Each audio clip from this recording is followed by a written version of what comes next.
ঝকঝকে তকতকে রাস্তা, নিয়ন আলোর ঝলকানি আর আকাশচুম্বী দালান। কিন্তু এই চাকচিক্যের আড়ালে নুরানগরের মানুষগুলোর মনে আলোর বড় অভাব।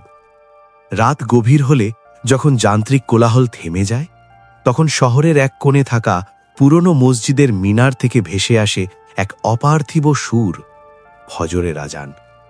নুরানগরের ব্যস্ত মানুষগুলো সেই সুর শোনে, কিন্তু খুব কম মানুষই সেই আহ্বানে সাড়া দেওয়ার প্রয়োজন বোধ করে। তাদের কাছে রাত মানে বিশ্রাম, আর দিন মানে অন্তহীন ইঁদুর দৌড়। এই শহরেরই একজন বাসিন্দা এহসান। কর্পোরেট জগতে তার বেশ নামডাক, স্মার্ট, সুদর্শন এবং সফল। অফিসের সবার সামনে এহসান একজন আদর্শ মানুষ, সময় মতো নামাজ পড়ে, সবার সাথে ভালো ব্যবহার করে। কিন্তু এহসানের জীবনের আসল রূপটা কেবল তার চার দেওয়ালের ভেতরই সীমাবদ্ধ।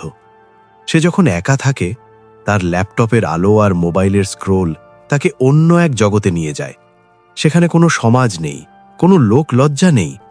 একা থাকলেই তার ইবাদতের তেজ কমে যায়। সে মনে মনে নিজেকে সান্ত্বনা দেয়, আমি তো কারো ক্ষতি করছি না, আল্লাহ নিশ্চয়ই বুঝবেন। কিন্তু মনের অজান্তে এই নিভৃত পাপ তার আত্মাকে কুরে কুরে খাচ্ছিল। তার মনে এক গভীর প্রশ্ন জাগত, মানুষ না থাকলে কি সত্যিই কেউ আমাকে দেখছে? এহসান অফিসে যায়, আবার অফিস শেষে বাসায় চলে আসে। সে বাসায় যতক্ষণ থাকত, সে বেশিরভাগ সময় মোবাইল আর কম্পিউটারের সামনে বসে বসে সময় কাটাতে। এভাবেই তার জীবন কাটতেছিল। এক ফ্রাইডের রাত, এহসান তার বিলাসবহুল ফ্ল্যাটে একা। সে বিছানার উপর শুয়ে শুয়ে মোবাইল টিপতেছিল। রাত তখন প্রায় 1:30 বেজে গেছে। হঠাৎ এক পিন পতন নীরবতার মাঝে সে অনেকটা ক্লান্তি নিয়ে ঘুমিয়ে পড়ে। সেই রাতে সে ঘুমের ঘোরে স্বপ্নে সে নিজেকে এক বিশাল ধূসর প্রান্তরে আবিষ্কার করে। চারপাশে ঘন কুয়াশা, নিজের হাতটাও দেখা যাচ্ছে না। এক অদ্ভুত নির্জনতা তাকে গ্রাস করছে। হঠাৎ এক বজ্র গম্ভীর কণ্ঠস্বর আকাশ বাতাস কাঁপিয়ে ভেসে এলো, এহসান, তুমি কি ভেবেছিলে দেওয়াল তোমাকে আড়াল করতে পারবে? এহসান ভয়ে কাঁপতে কাঁপতে চিৎকার করে উঠল, হে আল্লাহ, আমি তো দুনিয়াতে সবার সামনে ভালো ছিলাম, আমি তো নামাজ পড়তাম। দুনিয়ার সবার সামনে তো আমি ভালোই ছিলাম, আমি তো সবার সামনে ভালো কাজ করি, আমি তো মানুষের সামনে খারাপ কাজ করি না। সেই কণ্ঠস্বর আবার ফিরে এলো, আরো তীব্রভাবে, তবে কি তুমি মানুষকে আমার চেয়ে বড় মনে করেছ? মানুষের চোখের ভয়ে তুমি যা করনি, আমার উপস্থিতিকে উপেক্ষা করে তা অবলীলায় করেছ। তুমি মানুষকে সম্মান দিয়েছ আর আমাকে করেছ তুচ্ছ। তুমি কি ভেবেছ আমি তোমাকে দেখি না? তুমি কি ভেবেছ তুমি চার দেওয়ালের ভেতর বন্দী থাকলে তোমাকে পৃথিবীর কেউই দেখে না? হঠাৎ চিৎকার করে ঘামতে ঘামতে জেগে উঠল এহসান। তার সারা শরীর কাঁপছে। জানালার বাইরে তখন ভোরের আলো ফুটতে শুরু করেছে। এহসান সারা দিন তার এই স্বপ্ন নিয়ে ভাবতে থাকে। পরদিন জুমার নামাজ শেষে এহসান মসজিদ থেকে বের হতে গিয়ে থেমে গেল।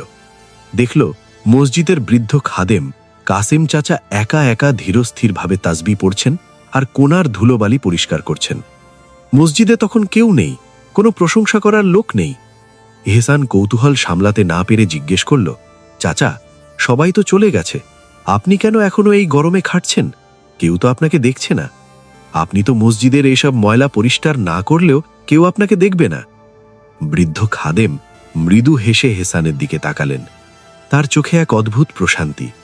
তিনি বললেন, বাবা, দুনিয়ার মানুষ দেখলে তো বেতন পাওয়া যায়, কিন্তু আল্লাহ দেখলে পাওয়া যায় রহমত।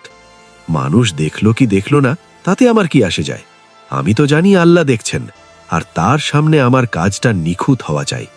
এই একটি বাক্য এহসানের মনে তীরের মতো বিঁধল। সে বুঝল এতদিন সে কেবল মানুষের জন্য অভিনয় করে এসেছে, আল্লাহর জন্য নয়। একটু শান্ত ভাষায় আবারও খাদেমকে প্রশ্ন করলেন, আচ্ছা চাচা, আল্লাহ কি আমাদের সবসময়ই দেখেন? বন্ধ ঘরে যখন মানুষ একা থাকে তখনও কি আল্লাহ আমাদের দেখেন? খাদেম বললেন, নিশ্চয়ই আল্লাহ তাআলা আমাদের সব সময়ই দেখেন, কারণ তিনি হলেন স্রষ্টা। তার কাছ থেকে লুকানোর মতো কোনো কিছুই নেই। কথাগুলো শুনে এহসান বাসায় ফিরে আসে। কয়েকদিন পর এহসানের সামনে এক বিশাল দুর্নীতির সুযোগ এলো। এক সই দিলেই লাখ লাখ টাকা তার পকেটে আসবে। রুমে কেউ নেই, সিসিটিভি ক্যামেরাটা নষ্ট। আগে হলে এহসান হয়তো সইটা করে দিত, কিন্তু কলমটা হাতে নিতেই তার কানের কাছে কাসেম চাচার সেই কণ্ঠস্বর প্রতিধ্বনিত হল, আল্লাহ দেখছেন। এহসানের হাত কাঁপতে লাগল। সে কলমটা নামিয়ে রাখল। আজ সে মানুষের ভয়ে নয়, বরং মহান আল্লাহর লজ্জায় কাজটা থেকে নিজেকে গুটিয়ে নিল। এহসান চাইলেই সইটা করে চুপচাপ নিজের পকেটে লাখ টাকা রেখে দিতে পারত, কিন্তু সে অনুভব করল তার হৃদয়ে এক অদ্ভুত শীতলতা নেমে এসেছে। সে আল্লাহকে ভয় করে। দুর্নীতির সুযোগ পেয়েও সে দুর্নীতি করেনি। কে যেন কাউকে ভয় করছে।